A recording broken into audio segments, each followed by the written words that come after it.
This is Oyeladun, your favorite SFI student here in Sweden.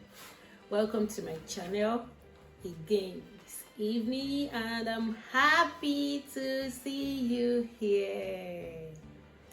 Okay, so today I've also come to share some of my learnings during the course of the week as I undergo my SFI journey. But before then, I'd like to appreciate everyone who got across to me, after watching my last video and then sharing their views, my errors, and then giving me the correction of every mistake I made.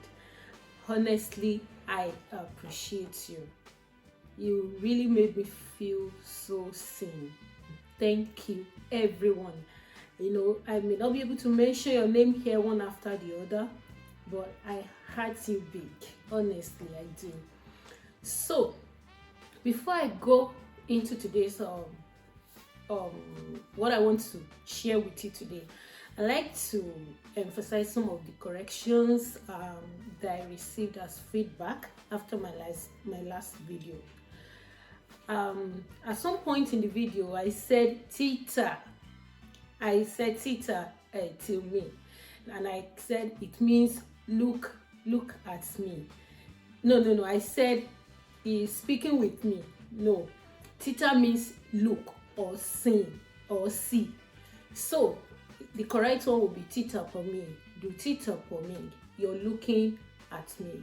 Normally, Paul is a preposition that is on, but in most cases, you don't translate Swedish sentences literally like English we do.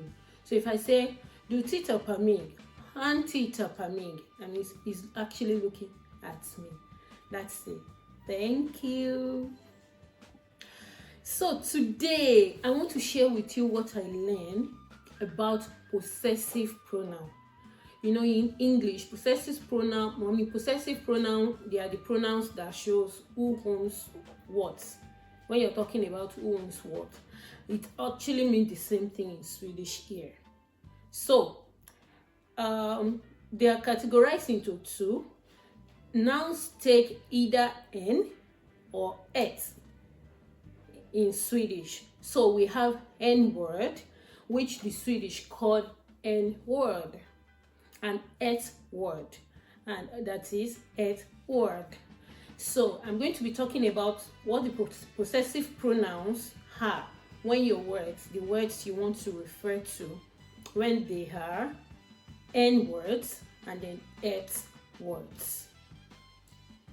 The first pronoun I want to talk about under N-word, that is the N-word, is mean.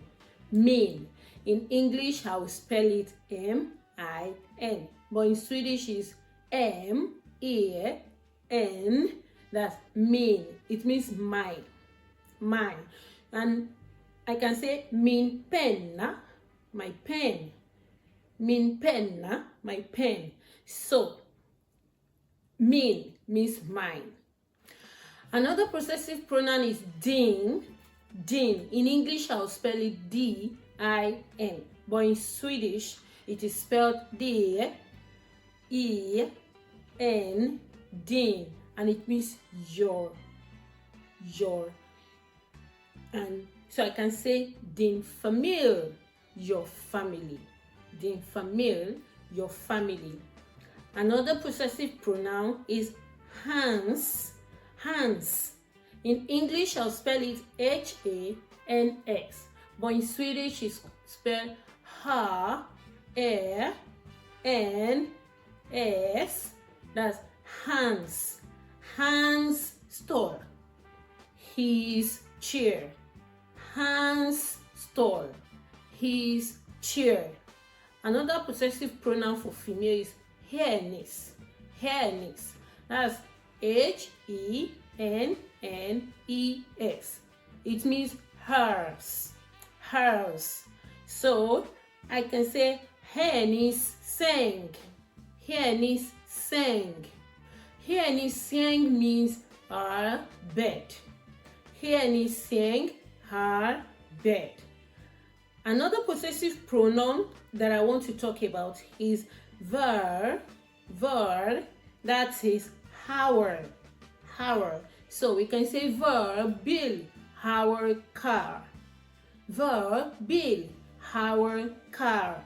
Another possessive pronoun is here. It means your.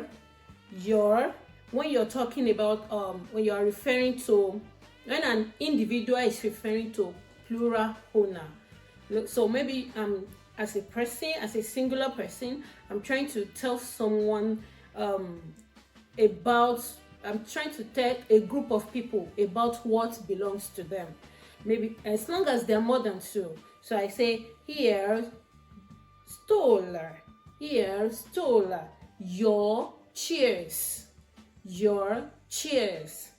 Okay, another possessive pronoun under the hen word is dearest.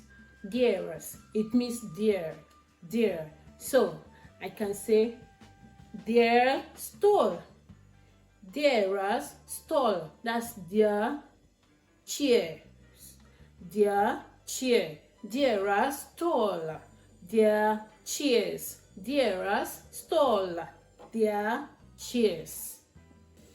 Okay, so another category of words that we need to, that I learned that I need to, really pay attention to is the et word. Et is spelled E-T-T. That's ear, tear, that's E-T-T, et word. So, et word usually end eventually with T. Et means a, So, when you're using possessive pronoun with et word, the possessive pronoun usually does not end with N in most cases. So, in this case now, meat will be the first possessive pronoun under the et word. Meat. Ear, tear. So, meat. That's mine under the et word. And then my table. That's meat bird. My table. And then the next one is did. If you notice, under the N word, we were saying din. But whenever the noun you're referring to is an et word, then it doesn't end with N. It ends with T. So did means your. Did, your, singular, your. So did house, your house. Okay, for a male, the possessive pronoun under this word under et word and N word does not change. It remains hands, either for N or et word. So in most cases, I learned that it is the mean and meat that changes. So we still have hands, apple, his apple.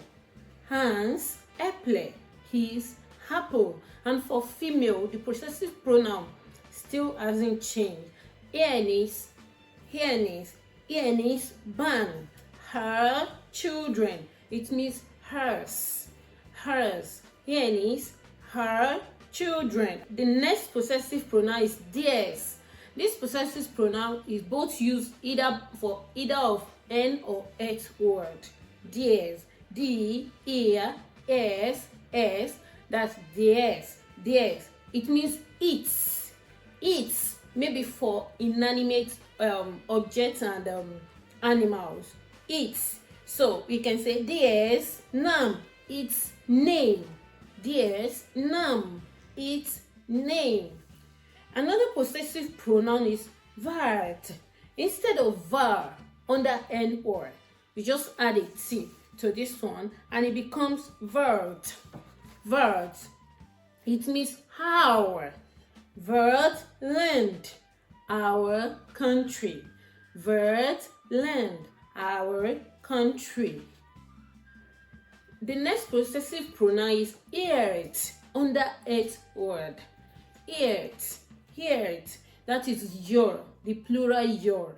It, that's it, ban, your child, your child. So maybe I'm talking to a family, a parent, and I'm referring to their child. Say, here it's child, here it's born, your child. And then the last one I'm going to be talking about that I learned under the eighth word is dearest. Dearest, they do not change form, either under n word or eighth word, and it means dear, dear, dear problem, dear problem, dear problem, dear problem, dear problem.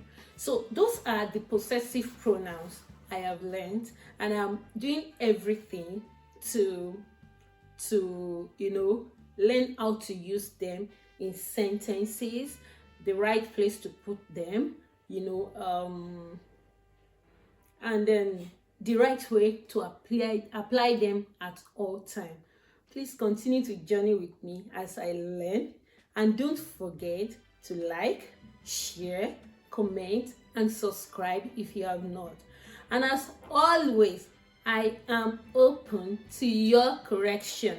The easiest way to get in touch with me will be through the WhatsApp link I'm going to drop in the bio of this video. Click the link to join the platform and we can be in touch. Thank you. Edo.